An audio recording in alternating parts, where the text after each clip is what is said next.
Uh,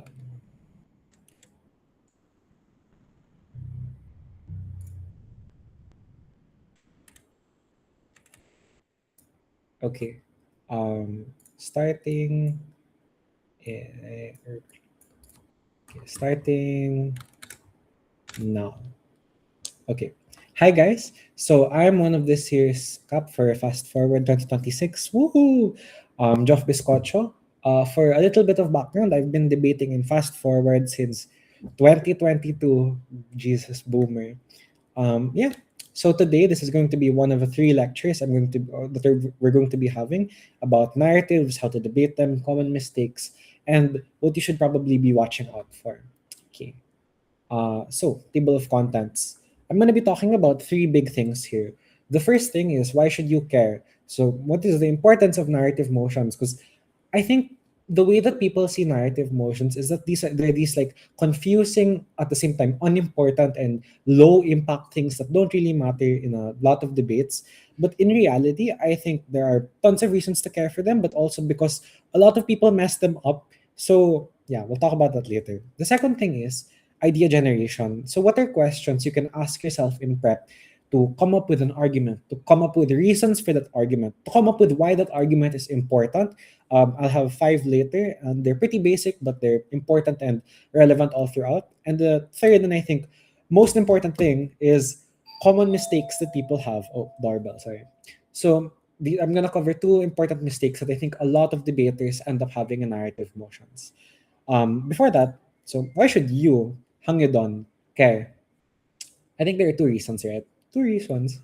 The first reason is I think a lot of high school debaters kind of struggle with narrative motions. I think it's because, well, people kind of get lost and they don't know what they should be proving. The way that people see it is like, okay, this motion is kind of vague. I don't know what this motion looks like in the real world. So a lot of the time, I'm going to ignore it, pray for the best, come up with as many arguments as possible, spam them with as many reasons as possible, and like pray to God that like one of those things will be considered debate winning by the end of the round. But obviously, that is not a very consistent strategy for winning debates a lot of the time. If anything, that's kind of like a gambler's mentality, like strike rich eventually. So I don't think you should do that. But I think the other like high school debater struggle is that a lot of people have this tendency, because like this is their like mental heuristic for being able to come up with arguments, is that they just assume that the narrative is end all be all, it's either black or white. So what this looks like in the round is like this narrative is completely true, right? We ought to believe that everyone knows about it, that everyone believes in it wholeheartedly, but also that people will opt into it no matter what, and for whatever reason, that's what the debate becomes.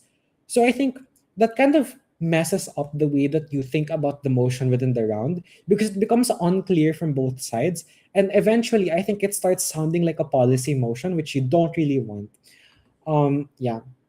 The second problem, I think, and the other reason why you should care about like narratives in this lecture, hopefully, is that the elements of narrative motions appear everywhere, even if you don't notice it.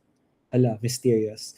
The first reason is like, or first example is just like policy motions. So, for example, if it's like this house would, or this house believes that they should do this X or Y, I think for those types of motions, you need to have the skill of understanding how to explain how people internalize those policies and how people end up responding as a result of those policies, which I think are very common things that you need to do for narrative motions. But I think the second and more important and more relevant one is for actor motions.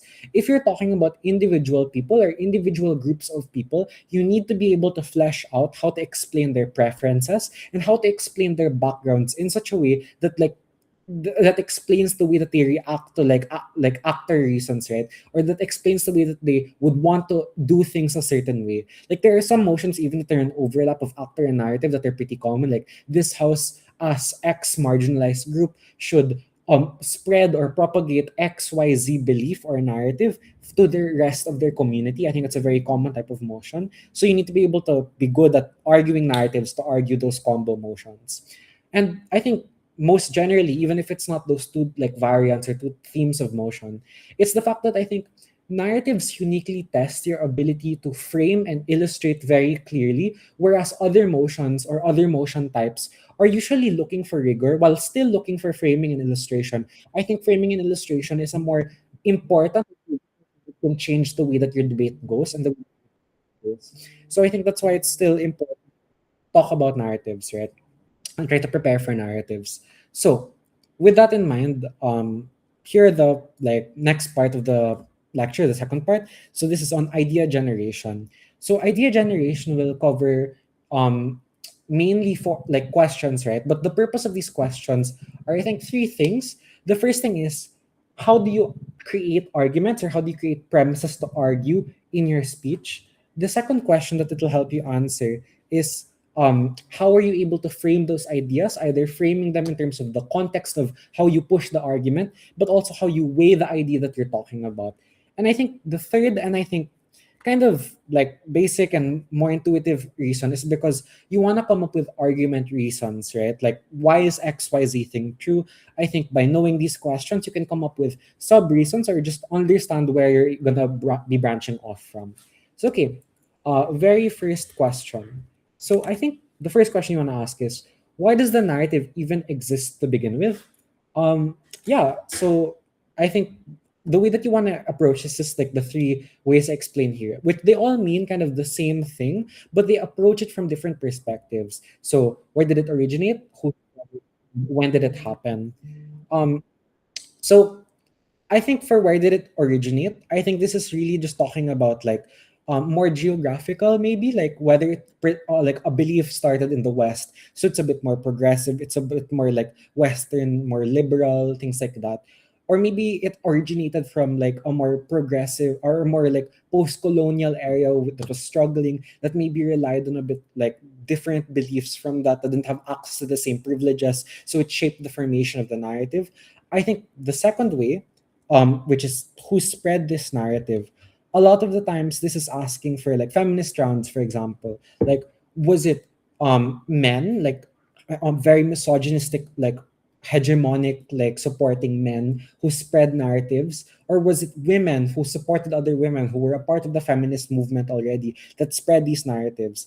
And the third question is just like, when did it happen? So is this like a prehistoric thing? Is it outdated? Is the narrative even relevant anymore? Or is it something that was created recently that is constantly evolving, right? I think the implications are a little bit unclear, but I think I'll just give an example to explain why that's true, like how this would look like in a real motion. So I think a great example for this motion is this house regrets the glorification of motherhood.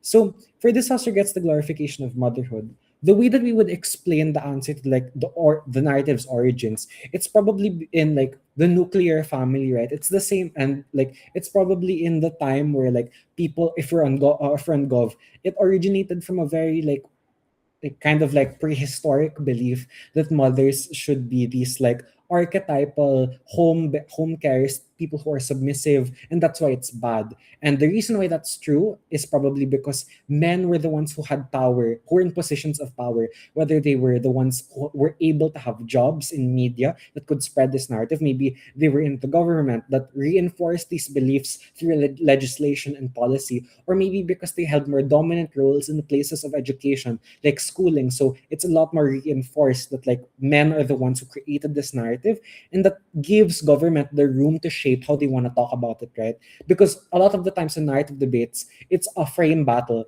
Who is more believable and what is true? So I think when you're talking about it from that perspective, Gov has a lot more leeway to be like, this is why the manifestation is bad, and this is why women should not opt into this anymore, and that's why it's harmful. Comparatively, for opposition, what you want to talk about then is like the reverse, right? You want to say that these narratives are a result of very recent movements that tried to reclaim motherhood. And then this is where you know where to jump off from. So it's like, this is probably true because women are the people that other women would listen to. Because when you see yourself in other women, that's when you're willing to believe them. And often, personal experience like and lived experience are the things that make you believe the stories and arguments of other people. And who has the ability to argue that? Women who have experienced motherhood, who have raised children themselves, unlike these like terrible people or terrible misogynistic men that Gov wants to talk about. So just from this one question alone, you're able to get an entire case line for either side already. And I think with that in mind, that's how you're able to approach debates with one, a clear strategy, but also a clear direction of what you're supposed to argue and how you're supposed to argue it without like crossing the house accidentally and making the frame good for the other team. Okay. The next question that I think like debaters should try to answer is how do people end up internalizing these narratives, right? Because I think this ties back to the problem I mentioned earlier for a lot of debaters, which is that a lot of the time they just accept the narrative to be completely true and that like they believe that people will opt into it and 100% internalize all of it without stepping back and thinking about them as real human beings, right? Because in the real world, when you talk to someone for a narrative, like something they saw on TikTok or maybe something they see in media, people aren't automatically going to be like this thing that I saw that was argued online or told to me is 100% true. I'm gonna be a sheep. I'm gonna follow everything that these people say. Yeah, that's not realistic, right? So I think you need to take a step back when you're debating and setting up in prep and be like, how are people realistically going to respond to this? I think a good example of when this is important is the motion, this house forgets the narrative that hard work will lead to financial success.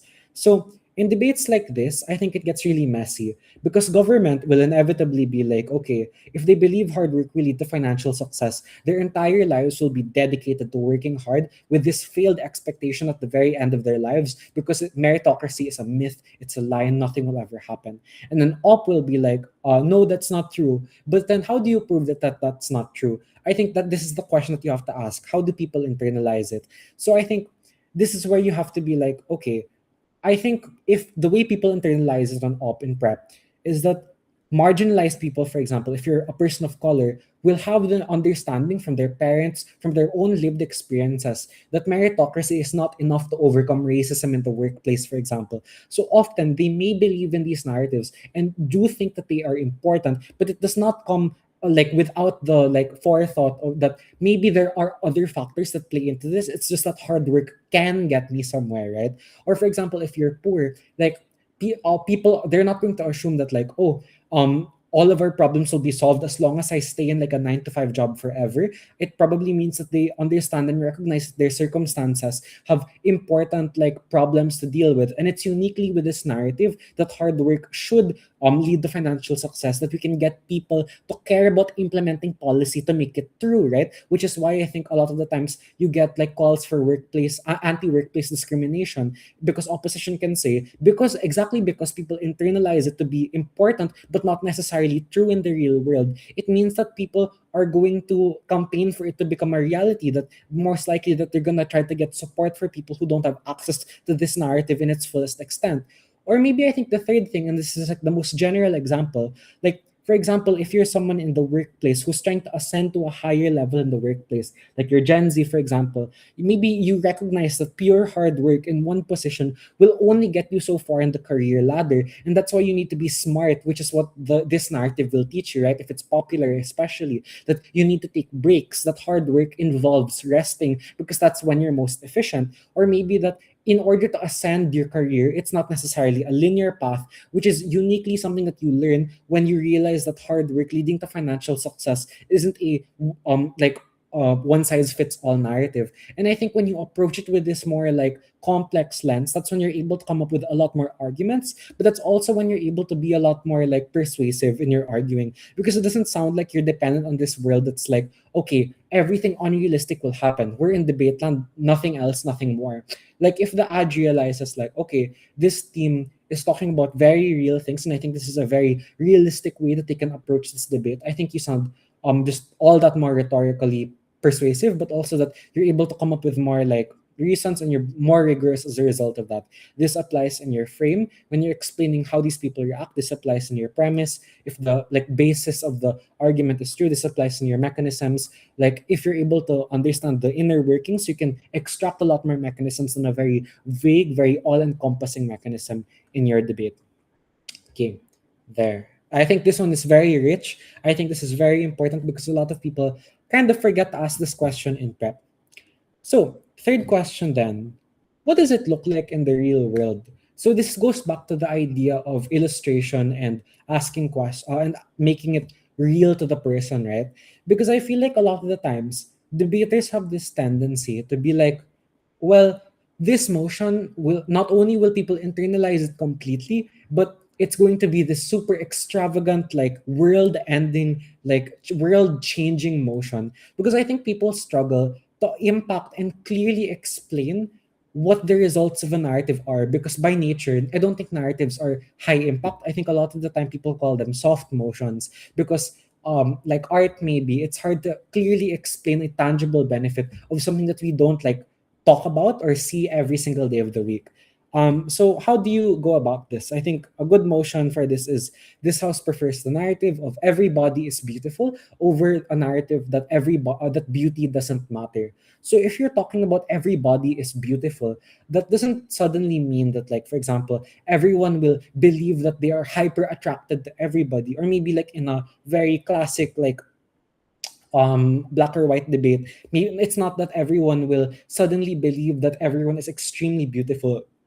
Maybe the way that the narrative manifests in the real world is that this is the ideal way that people want to see the world, that this is the goal rather than the already existing norm, right? Which is I think an easier way to tackle the motion. And I think when you approach it like that, it becomes more debatable and engaging and charitable for the other side. But it also means that you're like the arguments you're able to come up with, like for example, talking about how this is an easier goal to achieve, are a lot clearer for you, because it's not like you're trying to prove this impossibly like humongous burden that everybody will suddenly be like super attractive and super beautiful no matter what, right? Because I think that's really hard to like prove on either side of the house. On opposition, maybe then, if you're talking about how beauty doesn't matter in most cases, then this is where you're able to like kind of expand the debate past like saying that like people are body blind, right?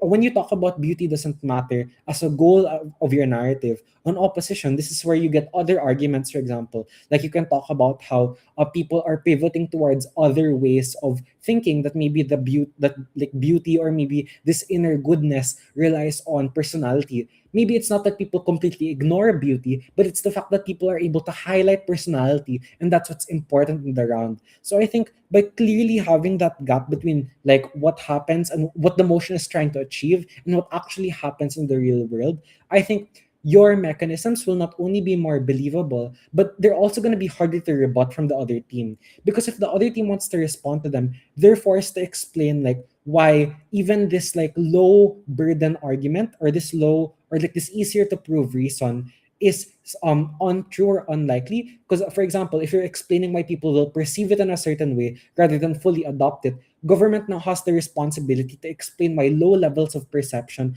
are not going to happen, which I think is pretty difficult, because like you already explained, this is an easy to opt into thing, right? So yeah, I think just being clear with your illustrations, but more importantly, being more realistic with your explanations, even at the expense of maybe trading off some of your impacts, is a very like important consideration that you need to make in rounds. Because I think it allows you to have like the back and forth and prevent like the deadlocks that always happen, especially in BP or especially in AP. Like it always deadlocks, and I think the best way you can get ahead of other debaters is to make sure that you're not reliant on a deadlock and a coin flip at the end of like the judge OA in order to win the debate. And if you, yeah. So, for the fourth question that I think is really important, I think this is a part of just, I don't know, I think this is true for every single debate. I think the previous ones, it matters, like it matters in degrees. This one, I think you should really think about in its entirety, no matter the motion, no matter the side.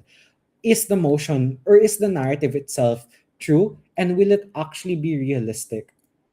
So I think the importance of this is just that this is what determines how powerful the narrative is, and this is the prerequisite for understanding how people will internalize it, right? So if this narrative is true, then people will probably internalize it, answering that.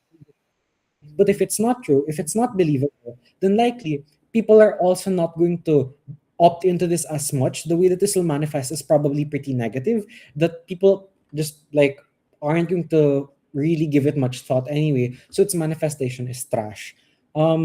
Example. So I think let's go back to the example earlier that this house regrets the narrative that hard good work will lead to financial success. So if you're on government side, the moment that you ask this question, is this narrative true?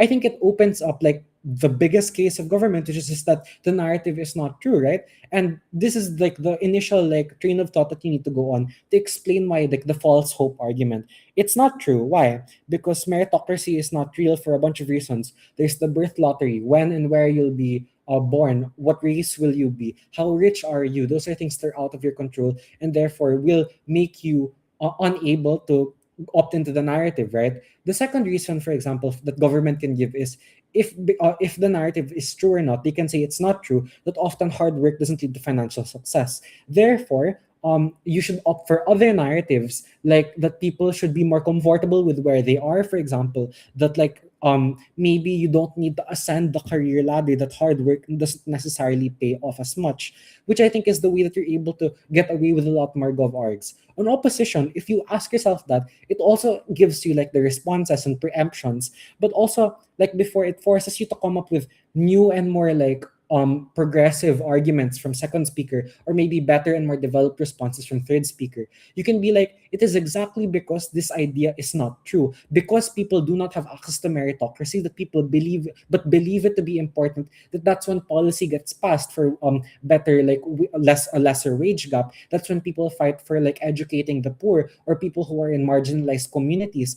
That's because people believe that this narrative is important but don't believe it to be true. That's what spurs people to create action and what spurs it to actually become a reality, right? And yeah, I think this is really just like if you can take away anything from this lecture, your ability to prove or think about whether or not the narrative is true is really what unlocks the rest of the debate. Because, for example, if in a debate where government is talking about all of the benefits of people believing in this narrative, if op is able to flip it and say that is prerequisite on the idea that this narrative is true to begin with, that this is a realistic and fundamentally accessible option, it not only responds to the entirety of the other side's case, but it explains why no matter what Gov tries to prove, that it's impossible, right? Or if not impossible, let's not be too extreme. Like, it's extremely hard to the point that it's not worth doing because it only applies for a small minority of people, which frames the argument, or which frames the opposite team's argument as unimportant and automatically out of the debate already. Yeah. And I think that's just, yeah, amazing. Fifth and most important question I think that you should ask in a round. Oh, sorry, I don't know why it says four here, but that should be the fifth. So, what are similar reasons for, or what are ways to interact with the world? So, I think the first is what are similar narratives, and the second is what are societal forces that it impacts. For what are similar narratives, I think the way that you want to think about this is that narratives don't exist in vacuums. When you're watching a movie, it doesn't only tackle one theme, it can tackle a lot of different themes. If you're talking about the debate in that same way, narratives don't just target one thing. So um like for example, if we're talking about women's rights and like narratives about them also get weakened maybe by like misogynistic narratives, like for example, like telling women to stay in the work staying in the home as like carers for children because they have to operate under submissive roles, which is like a common narrative in like modern society, right? Because that came from past like very archaic beliefs. Or maybe, for example, for narratives that strengthen it, if we're talking about like queer liberation, for example, and then we're talking about a religious motion. For example, if we're talking about the narrative that gay people should be expressive rather than hide their queerness, and they should be very willing to be loud. Our religious narrative that's in tandem with that is that maybe that people should love themselves because, like, I don't know, the Bible tells you that like there's this narrative that you were made in the image of God, right? For things like that. So when you combine narratives with other present beliefs or narratives, you're able to like modify the way that people or that the debate is going to perceive it, right? And these are usually mechanisms for why the narrative can exist better. Or an alternative reason to ask this question is for the counterfactual, right? If it's a this house regrets motion, you're able to come up with what you're supposed to support if you think about the narratives that are against it that will pop up in the vacuum created by the absence of this by absence of this narrative. In terms of the like social forces, maybe it could also just be the things we talked about earlier, things about like patriarchy, things like the church, like existing like pressures as a person. If you're talking about hard work, like if you're talking about like the hard work meritocracy narrative, there are also other like social pressures because of capitalism that you need to succeed, that you need to feed yourself, that are motivating you outside of this. So those are reasons you could explain that, like, that are creating for you to need to succeed, right? And the belief that meritocracy is real is just an excessive pressure for you to want to succeed, and that's why it's harmful. I think a very clear example or a new novel example of this is this house opposes the one narrative in romantic relationships. In this motion, the one narrative basically means that like you're like highlighting the importance of pursuing the perfect ideal partner, as often referred to your soulmate or one true love. Um, so if you're talking about that motion, you can think about different social pressures, right? There's this social narrative that you need to get married, but now that you need to get married to this very important person, maybe you could say that having the one is the counterbalancing narrative on government, or it's the counterbalancing narrative against like having to get married, right? It's the reason why people don't get married automatically, because even if people on op believe that like it's important that you should get married, it's the fact that it has to be with a very special person that creates like the best case relationships for you. Or maybe on government, what you could say is the one narrative is bad because there's a large, immense like peer pressure that you need to create like a very ideal relationship, right? So besides like finding the one for yourself, the one also exists for your peers. So you never get out of toxic relationships because you want to put up this front to your other social to your other friends, for example, which is that social force that you are in a happy loving relationship, and that's why you need to put these walls up between you and you never open up, right? I think the importance of this is that you ask yourself, is this narrative the primary thing that is causing change to happen, that is causing people to suffer or causing people to benefit, or is this narrative another part of the equation that causes people to have these like benefits or harms? Because I think people really believe that narratives like exist in this like one dimensional like vacuum, when in reality I think that narratives are a culmination of different social factors that manifest itself in this one big easy to identify narrative. Yeah. So that's the fifth and like last question for part two. I hope that made sense. Oh, I just realized now that my camera died. Sorry, I don't think I can fix that. Yeah. So anyway, it's okay since I think we're approaching the end of the lecture anyway. So the last thing I want to talk about is, oh no, what's happening to Hangedon? Common mistakes that a lot of debaters make, and I think there are just primarily two big things about this. So I think the first common pitfall or common mistake people make is that people don't really read the motion in its entirety, and people are a little bit lazy, and they don't have the discipline to think about what they're talking about. So I think a very clear example of this is in rise motion. So this house regrets the rise of X, Y, Z, right? But I think it also has different wordings. It's stigmatization, it's glorification, it's the premium, it's all of these things. I think people just opt in to believe in the motion as opposed to like think about what the specific motion wording means. So fun pop culture motion example. This house regrets the rise of the narrative. If he wanted to, he could. So this is that thing on TikTok, right? Where people are like, if he wanted to buy you flowers, he would, but he's not buying you flowers. If he wanted to take you on a date, he's not taking you on a date. Yeah, that's the context. God, that is a kind of awful trend. Joke lang. So in this motion, what you want to think about is the rise of the narrative, right? So, because the problem is, if on government, you only thought about it as this house regrets the narrative of if he wanted to, he could, you could easily frame the debate to be like, uh, it's kind of hard for you to frame the debate actually because opposition has all this leg room to be like, well, people will think about this well. People are critical about the way they approach this narrative, especially because it's such a pivotal part of their life. Like relationships aren't something they just think about in 1 second and completely like ignore in the next, right?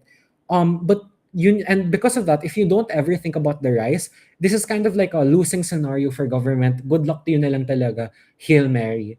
But in government, if you're able to nuance the rise of the narrative, that's where you get a lot of like legwork for how you want to frame the motion. So the rise could probably mean, and this is what you would say in like first speaker in framing, that the rise means that this came pretty quickly, but also that this is a fairly recent invention, right? What this means is that this rise probably popped up in places like TikTok or Instagram Reels, all of these degenerate places for you to come up with integral life beliefs. Why?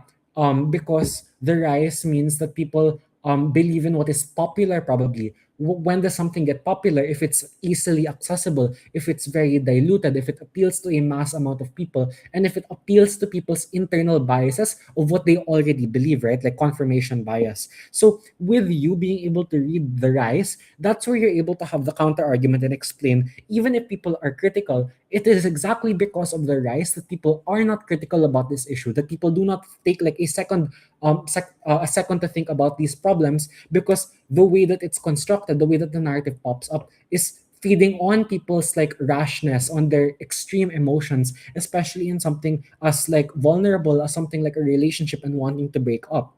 On opposition, I think you can also like um explain the rise, right? Like when you're talking about the rise, it's not just about this narrative existing. If you're talking about other platforms like TikTok, you can explain that like, well, there's a checks and balances mechanism that happens. Like from the frame of your first speaker, you can automatically be like, I don't think people who are stupid are going to be very that's kind of mean, but I don't think very dumb people are going to be getting a lot of traction on TikTok, because people will clown on them, people are probably going to dislike, people are going to like comment bad things about them, they're going to get ratioed, flop. So if you explain that they flop, that's where you can counter argue also.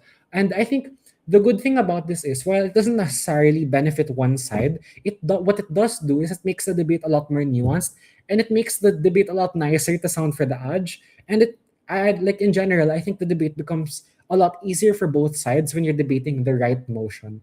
When we're talking about stigmatization and glorification, I think this is similar. So stigmatization, what's a good example? Like this house supports the stigmatization of um like the stigmatization of sex in the LGBT, of conversations about sex in the like LGBTQ LGBTQ movement, or maybe if it's a narrative, this regrets the narrative that regrets the stigmatization of the narrative that we shouldn't talk about sex, right?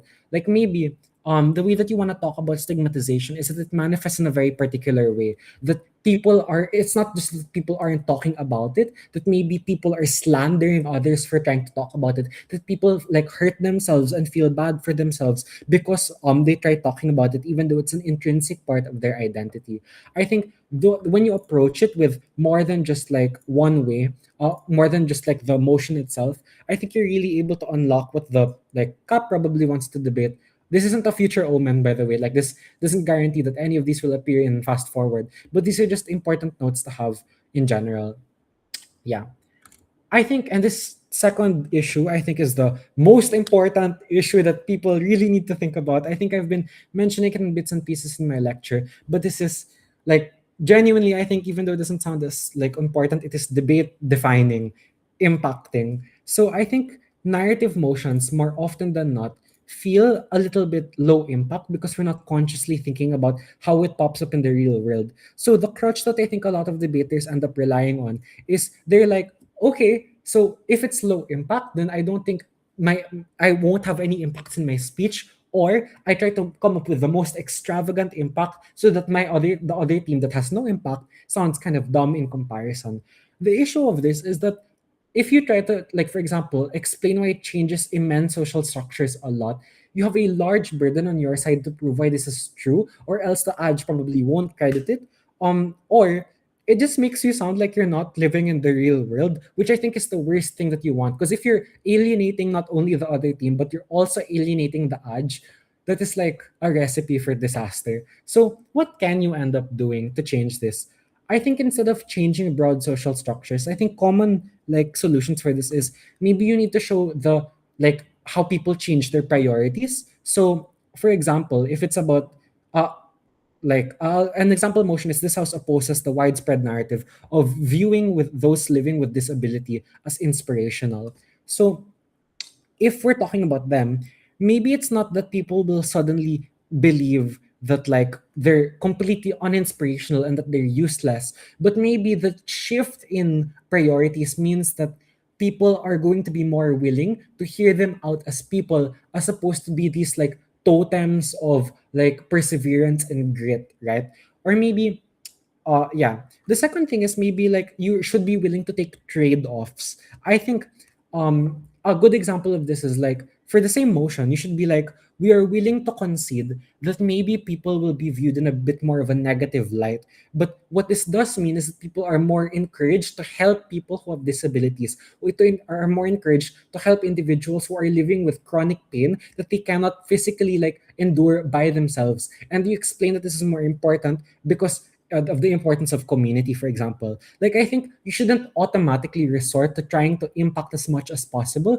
If you what you do want to do is you want to, since it's a low impact round, or you don't want to think about it low impact but not extremely impact heavy, what you want to be doing is thinking about the weighing more often than not. So even if this impact is not extremely big, why is this the most debate winning impact? And then you come up with like your usual stock weighing, right? Maybe because this is the only way that like people who are disabled can get access to these types of help, that maybe this is the only like mechanism which these disempowered people are able to get change. But or maybe it could be on scale.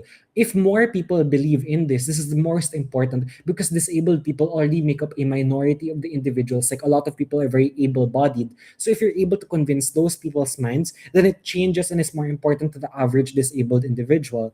I think those ways of circumventing it, either by coming up with changing like micro priorities, by trying to come up with good trade-offs, or trying to weigh it, are a lot more effective in explaining why your argument should be credited as the most important debate winning. But more importantly, it leads just to believe that like, oh, you're engaging with the other team and you're explaining why the worst case of your side is still better than the best case.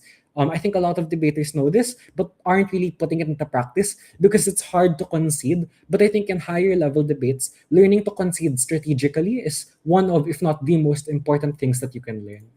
And with that, I think we go to the end of the presentation or the lecture. So yeah, before I end though, my recommendation, I just have a couple two recommendations for more narrative analysis.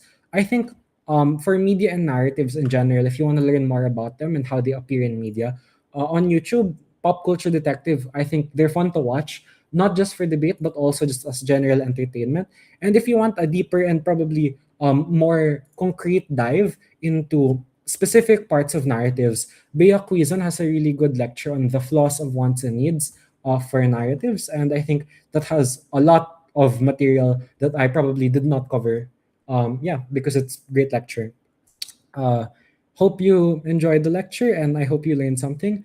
And good luck in fast forward. And that's the end of the lecture. Thank you.